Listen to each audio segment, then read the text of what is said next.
Speaker Pelosi has said you shouldn't debate the president because he has no fidelity to fact or truth. Does she have a point? Well, she has. Look, the people know the president's a liar. I mean, they know that. It's not like it's going to come as a surprise to them. My guess is it's going to be just straight attack. They're going to be mostly personal. That's the only thing he knows how to do. He doesn't know how to debate the facts because he's not that smart. He doesn't know that many facts. Former Vice President Joe Biden spoke exclusively to our Stephanie Ruhle today. He was in Washington earlier to pay his respects to Justice Ruth Bader Ginsburg and is now back in Delaware to prepare for Tuesday's debate.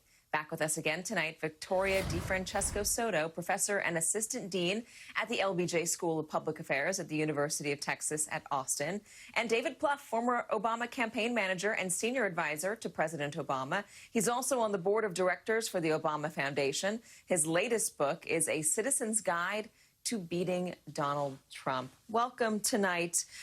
David, I want to start with you on the subject of debates. Joe Biden has done a lot of debates, yes, but he's never done a debate against somebody like Donald Trump, who, as Nancy Pelosi said, has no fidelity to the truth and is also willing to get very dirty and very personal. Remember what he did back in 2016 with Hillary Clinton when he brought out Bill Clinton's accusers at the debate. What does the Biden team need to be doing right now to prepare him for how ugly it is likely to get? Well, Katie, Joe Biden did do really well in two high-profile, high-pressure debates. Sarah Palin, unconventional. Paul Ryan, a little more conventional. But after Barack Obama's bomb of the first debate, we really needed him to pick up the ticket. So I think you need to – the big things are the big things. You want to win exchanges around the pandemic and Trump's mismanaging of it, and that you've got a plan. Who's going to look after the middle class, people in poverty, who's going to repair alliances. But you can't prepare for Trump. I mean, he is somebody who, so Joe Biden is going to have to be both prepared, but also prepared to be very flexible. And I think at the end of the day, the most important thing here is for Biden to be tough on Trump. This is a very vulnerable incumbent president. His approval ratings are terrible. He's losing in head-to-head races. He's in the low 40s in many states, while his opponent's at 50 or close to it. So you got to make him pay a price for that. Even this notion this week of Trump suggesting he's not going to abide by the election returns, Joe Biden needs to punish him for that, because 75 to 80% of the country believes whoever wins the election should be the president. It's sad, by the way, it's not 100%. So I think you need to be prepared for Trump lying for sure. I don't think what you can do is fact check him, and say, well, Mr. President, you're wrong there. I think what Joe Biden did in that interview showed was great, which is just call him a liar. You're lying. Here's the truth. Here's what I'm going to do. But I think you have to punish him. And I think that will help you both with swing voters, but also with Democrats, because they've waited almost 4 long years for Donald Trump to be held to account. And next Tuesday night, with most of the country watching, he can be really put on trial.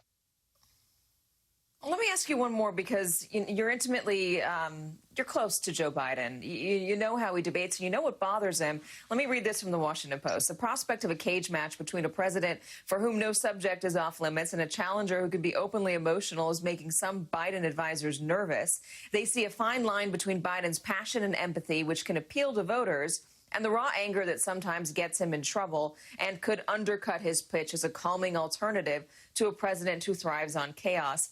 I want to challenge that idea, because that was the mold that Hillary Clinton took in 2016. Same thing for Jeb Bush, for Marco Rubio, for Ted Cruz, for John Kasich, et cetera, et cetera. Don't get down in the dirt with him. When you wrestle with a pig always wins. That's the saying. Why not get down in the dirt with him? If he gets personal, why not get personal back? Why not be the fighter that Joe Biden said he was going to be when it came to Donald Trump, the person who could go toe-to-toe with him? I think he's going to have to. I mean, it doesn't mean you need to go to subterranean depths, but I think that's what people want to see. Both swing voters, by the way, there's a lot of voters who've not checked into this race yet, and they have heard questions. Is Biden up to this? Trump saying he's senile. So by being tough and taking on the bully and dominating the bully, not throughout the entire debate, but, when you have your chance. And then I think it will really help you with turnout. I think he needs to fight for the country. He needs to fight for the presidency. But what makes these presidential debates so interesting, Katie, is you can prepare all you want. These are human beings. And once they step on that stage, you don't know what's going to happen. So for Joe Biden, I think the challenge challenge will be when his family gets attacked. Of course, there's any number of places to take that back on Donald Trump's family. But his record, votes he cast 40 years ago, things he said 30 years ago, he shouldn't chase down that rabbit hole. He needs to put Trump on trial and then show the American people what he's going to do in his first 4 years as president. Victoria, I wonder how many convincible voters there are right now. I know David was alluding to some swing voters who maybe haven't been paying attention up until now. There were 4.4 million 2012 Obama voters who didn't vote in 2016. More than a third of those were black voters. Is Joe Biden doing enough right now to convince those voters who didn't turn out to turn out in November? Well, it's tough campaigning during a pandemic, and that is why this debate is so critical. You know, going back into past debates, Pew has done really good research on, you know, who do the debates sway? And on average, over the last couple of elections, we've seen that about 10% of voters say, you know what? I was swayed, I made up my mind during the debate or right after the debate. So 10% of voters in an election as close as this is critical. And, you know, building on what David said, he has to be tough. Biden has to be tough. But for me, the take home is, if I had one piece of advice for the Biden campaign, it's asking that having that Reagan statement, you know, in 1980, where Reagan finished off that last debate saying, are you better off today than you were 4 years ago? Because there's going to be a lot of disco balling from Trump and personal attacks and just randomness. But at the end of the day, people have been dying. People have been losing their jobs. People are losing health care. And Joe Biden needs to make people remember what the reality of the last 4 years has been. 39 days left. How much do you want to see Joe Biden on the campaign trail, out there interacting with voters, even if it has to be in a socially distanced way? A lot more.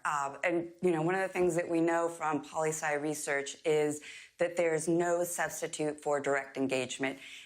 Ads, you know, whether that's TV ads or radio ads or print or mailers, help. But at the end of the day, it's that personal connection, it's that pressing of the flesh that helps. In a pandemic, of course, things have changed, but I do think that social distancing engagement is going to be critical. People need to see Joe Biden out there. People need to get out there safely, but we just can't rely on media alone. It doesn't seal the deal. Pressing of the 6 feet of air between flesh during this pandemic. Our thanks to Victoria DeFrancesco Soto and David Plouffe. We appreciate your time on this Friday night. And coming up,